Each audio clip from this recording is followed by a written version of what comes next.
E se você descobrisse que tem pouco tempo de vida e decidisse fazer tudo aquilo que sempre teve medo de fazer? Agora imagine que essa decisão transforme um professor de química comum em um dos homens mais perigosos do mundo. Essa é a história de Breaking Bad. Mas o mais assustador nessa série não são as drogas, o dinheiro ou a violência.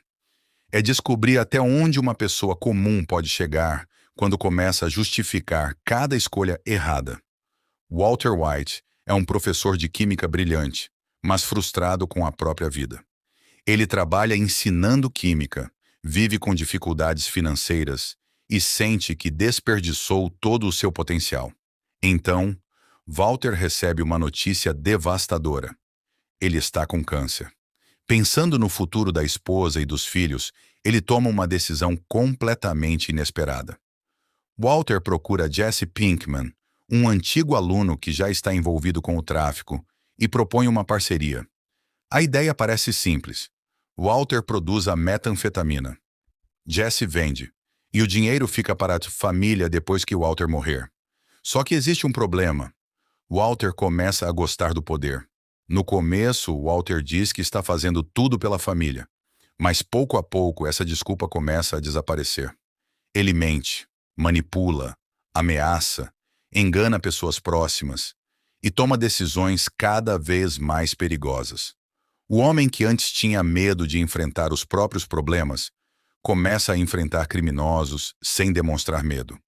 E é justamente aí que a série fica genial, porque Walter White não acorda um dia e simplesmente vira um vilão. A transformação acontece aos poucos, uma pequena mentira, depois outra, uma escolha errada, depois uma ainda pior.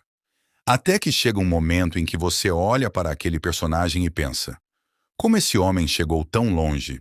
E existe uma frase que resume perfeitamente a transformação de Walter.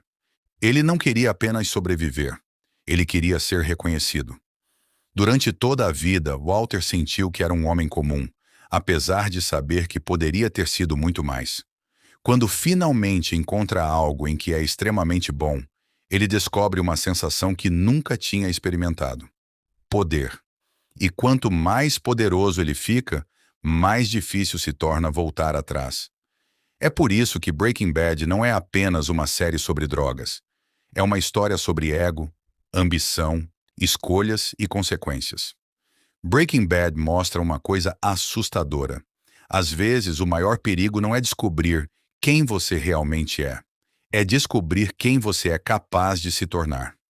Foram 5 temporadas e 62 episódios acompanhando uma das transformações mais marcantes da televisão. E depois de assistir, uma pergunta fica na cabeça: Walter White virou um monstro? Ou o monstro sempre esteve dentro dele? Se você ainda não assistiu Breaking Bad, talvez esteja na hora de descobrir. Mas cuidado, depois do primeiro episódio, parar fica difícil.